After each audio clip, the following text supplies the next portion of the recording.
Таны шинжилгээний үр дүнд нэгдүгээр үеийн хөхний арт хавдар илэрсэн байна. Ер нь бол энэ хавдрын ихэнх үе гэсэн үг. Энэ үед онцлогдсон хавдар нь идэгрэх бүрэн магталтай. Миний дөө нэгдүгээр үе шат гэхээр яа гэсэн үг вэ? Нэгдүгээр үе шат гэдэг нь хавдар жижиг хэмжээтэй. Энэ нь хавдар маань өөрөө 2 см-аас ер нь бол бага хэмжээтэй жижиг байна л гэсэн үг. Бусад идэрэхтэнд бол тархаагүй. Яагаад тийм болж байгаа вэ? Ер нь та санаа зовлохгүй. Таны хавдар харин ч эрт үедээ онцлогдсон учраас давуу талтай. Энэ үед эмчилгээ хийлгэсэн тохиолдолд хавдар чинь идэгрэх магадлал 90%-аас дээш болчихно. Тийм учраас танд одоо эмчнэрийн баг эмчилгээний төлөвлөгөө гаргаад та эмчилгээгээ одоо эхлүүлнэ гэсэн үг. Та 50-ны эрэг байж сэтгэл санаагаа 50 байлгаж эмчилгээ маань үр дүнтэй болно шүү. Тиймээс та битгий санаа зов.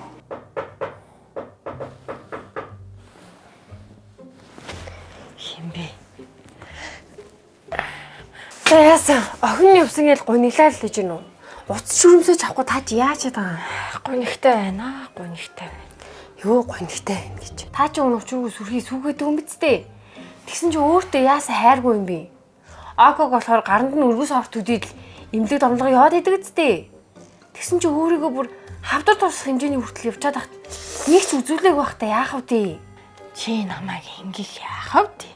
Би тэргүй өвдсөн хүн. Тэглээж өвчин чи хийлж хийж ирдэг гэдэг дээ. Чи надтай нэг хайтаахан харьцаад хаана. Ямар юмных нь хийсч ирэх. Өвчин чи хийлж ирж байгаа. Тэглээж хавдар болтлоо явцсан байх гэдэг чинь тань тодорхой хэмжээний мэдгдсэн л гэсэн үг. Гинтл танд хавдар болчоогүй. Та л харин тэрийгэ нууж үл тоож явж чад улаан уц хүртэл уйсан байна гэхчлээ. Энэ өвчин ч хүндрээд бүр болохоо байх юм бол охин бит хоёрын насаараа мөрөөдөл өстө будаа боллоо л гэсэн үг. Одоо яах вэ? За ихчим та ямар одоо өнөө маргаашгүй болцсон байгаа ш.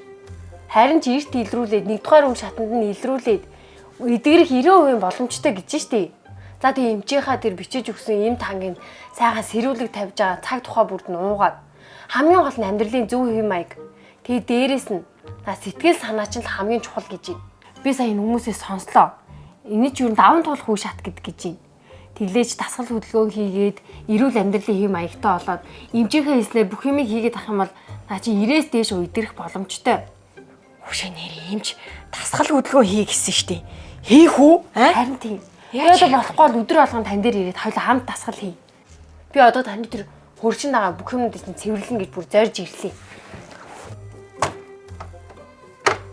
Хүшээ чи наанаасаа бас нэг ганц хоёр амтлагч үлдээчээрээ. Юу бүгдийг хайчих чам. Акод болохоор хамгийн эрүүл сарвал энэ амттай шимттэй гэсэн юм болгоныг хэлээ. Өөрөө нүл хими хор. Энэ баахан амтлагчаар яадгийн одоо ерөн сайхан эрүүл хоолтой шүү. Харин тийм ээ миний охин ээж нь бас уйдах юм. Бусдаараа давгүй л байна. Хүй, окей юм уу? Хүй, за сайн уу хичэндөө. Хичээл намын сайн уу? Оо за болж. Игчний аах вэ ээж дээр ч ирээд тэр хөрөгчөнд нь хураач хурамтлаад бага хаяхгүйс юмнуудыг хайж нэг сайхан цэвэрлээ. Юу? Миний охин. Ээж нэг азнаад ярих уу? За тэгье. Чи байж ил да би хэлээгүй вэ штэ. Энийг чинь бас наашаага санаа зовчих юм болоо гэж одоо бас айгаад байна. Би хэлнэ штэ тэгж хаад. Тэгээд одоо хизээ хэлнэ. Үгүй эн чинь бас нэг эмчилгээ хийлгэж байгаа юм чинь би арай гайгүй бие гайгүй болоод ирэхээр хэлье гэж бодоод байна. За бас нэг бодлын тийм ээ тийм тий. Цаадах чи яаж чад одоо яг нэг шалгалтын үе ингэдсэн биз дээ. Тэгээ бүр хэлж болохгүй. За тэгвэл та хамгийн гол нь сэтгэл санаагаа тайван байлгаад аль болох сайн сайхан юм бодоод эерэг байдаг юм шүү дээ. Тэгэл харин бас энэ юмч агаар цаа гарч байгаа гэсэн амжихгүй юм би одоо тэгэл энэ ята чинь ус сургамалтай ойрхон бай юу гэж бодоол байж байна. Гэт бас нэг марзан хүн шүү дээ. Хөөе тэр яав. Маргааш хойлоо эртхэн эмнэлэг орно шүү дээ. Эмчтэй үзүүлнэ. Тэгээ. Чи ирэх үү гэлөө? Тэнэ тийм би ирээд авчна. Эсвэл би танад хоноод явах уу? Одоо өөрөө л мэддэг үү. За юутай ч өглөө ирчихв заяа. Би юутайч нэг хараадах хий за. За. Таны шинжилгээний үр дүнд нэгдүгээр үеийн хөхний арт хавдар илэрсэн байна. Ер нь бол энэ хавдрын ихэнх үе гэсэн үг.